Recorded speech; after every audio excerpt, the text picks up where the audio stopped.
Mayroon pa.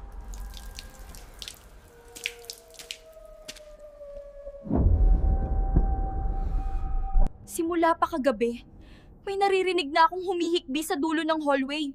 Pero wala namang tao doon. May kamay na nanggagaling sa ilalim ng pinto. Manipis, mahaba. Hindi ako makagalaw.